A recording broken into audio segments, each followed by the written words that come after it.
Okay beta, today we are going to learn about the tense. Now what is basically a tense? Tense is time. ठीक है? A verb that refers to present time is said to be in the present tense. यानी एक verb जो कि present time को refer करता है वो present tense कहलाता है.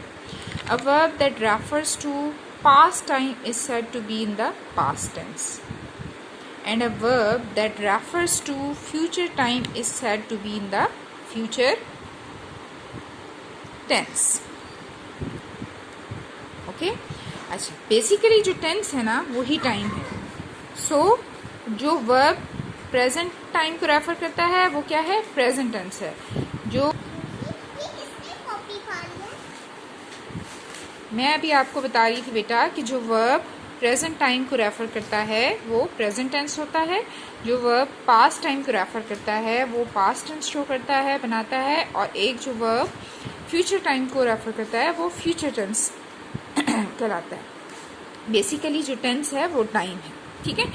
अब जो प्रेजेंट टेंस है उसकी 4 फॉर्म्स हैं. कितनी फॉर्म्स हैं? 4 फॉर्म्स हैं. आप यहाँ पे देख सकते हैं, ये मैंने आपके लिए लिखा हुआ है. फर्स्ट है प्रेजेंट इंडेफिनिट टेंस, जिसको हम सिंपल प्रेजेंट टेंस भी कहते हैं. सेकंड है प्रेजेंट कॉन्टिन्यूस टेंस. थर्ड है प्रेजेंट परफेक्ट टेंस. फोर्थ जो कि इन दोनों का कम्बिनेशन है यानी present perfect continuous tense. Present tense, past tense और फ्यूचर टेंस तीनों की जो है आगे जो फर्दर है वो उसकी 4 फॉर्म्स हैं. ठीक है. हम हर एक को जो है वो 1 बाय 1 डिस्कस करेंगे. आज के लिए आपने किस चीज़ को देखना है? प्रेजेंट इंडेफिनिट को, कि प्रेजेंट इंडेफिनिट क्या है. जो प्रेजेंट इंडेफिनिट अभी हम डिस्कस कर रहे थे कि जो है प्रेजेंट इंडेफिनिट क्या है, तो प्रेजेंट इंडेफिनिट और simple present tense is used to express general statements and to describe acts that are habitual और रेगुलर. यानी जो प्रेजेंट इंडेफिनिट टेंस है वो एक ऐसा टेंस है जो कि जनरल स्टेटमेंट्स को डिस्क्राइब करता है या उसमें हैबिचुअल एक्शंस आते हैं. हैबिचुअल एक्शंस कौन से होते हैं? यानी जो आप रेगुलरली कर रहे होते हैं, डेली कर रहे होते हैं. मसलन आप डेली स्कूल आते हैं, जो है वो आजकल तो चूँकि नहीं हो रहे उसकी वजह से, इमरजेंसी की वजह से, लेकिन बहरहाल आप डेली स्कूल जाते हैं, आप डेली खाना खाते हैं, आप डेली नमाज अदा करते हैं.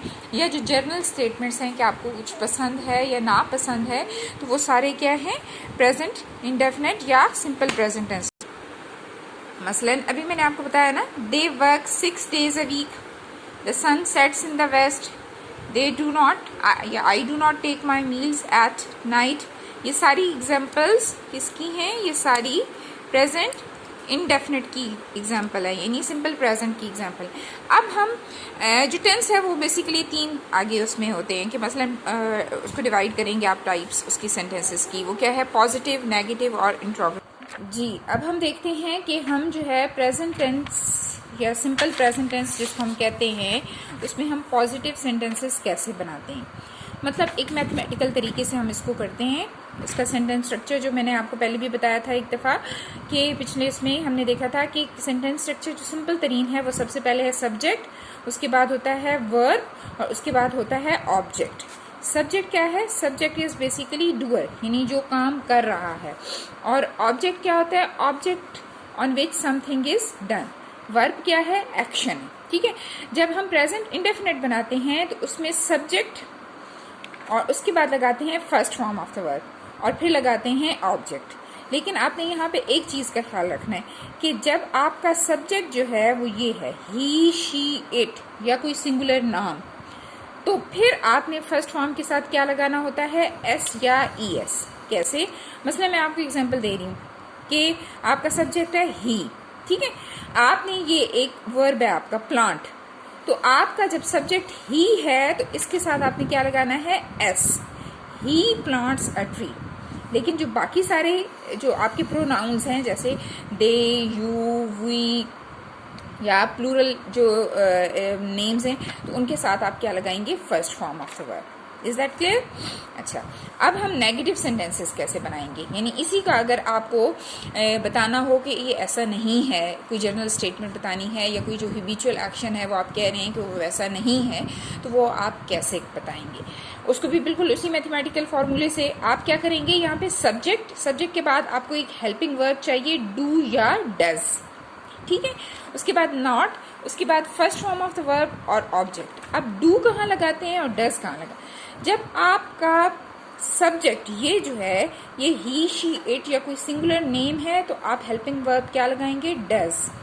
लेकिन जब आपके पास सब्जेक्ट जो है वो दे, यू, वी या कोई प्लूरल्स हैं, प्लूरल नेम्स हैं, तो फिर आप क्या लगाएंगे, डू, ठीक है। Is that clear? कैसे, मतलब उसी एग्जाम्पल को हम देखते हैं, दे do not plant a tree, ठीक है। और अगर आप वहां पे ही लगा रहे हैं तो फिर क्या लगाएंगे, he does not plant a tree, he does not plant a tree.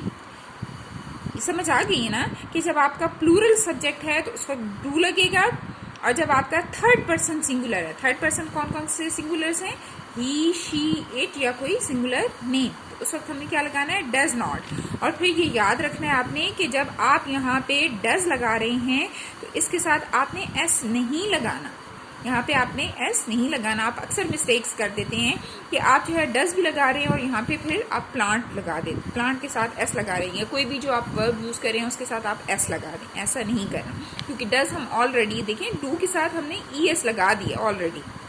अच्छा, अब हमने इंट्रोगेटिव सेंटेंसेस कैसे बनाने हैं, यानी क्वेश्चन कैसे बनाना है, डू और डज शुरू में आ जाएगा, फिर सब्जेक्ट, फिर first form of the verb और लास्ट में आपने क्या करना है, ऑब्जेक्ट, ठीक है। जैसे उसी को बना दें, do they plant a tree, do जो है वो प्लूरल्स के साथ आएगा जब सब्जेक्ट्स है, और डज जो है वो सिंगुलर्स के साथ आएगा, कौन से, थर्ड पर्सन सिंगुलर्स, यानी ही, शी या इट या कोई singular name, does he plant a tree, ठीक है। और लास्ट में यहाँ पे क्वेश्चन मार्क आता है। तो आपको ये बच्चों क्लियर हो गया है कि हमने किस तरह जो है वो प्रेजेंट इंडेफिनिट या सिंपल प्रेजेंट टेंस बनाना है। अभी मैं आपको इससे रिगार्डिंग जो है वो आपकी होम असाइनमेंट देती हूँ।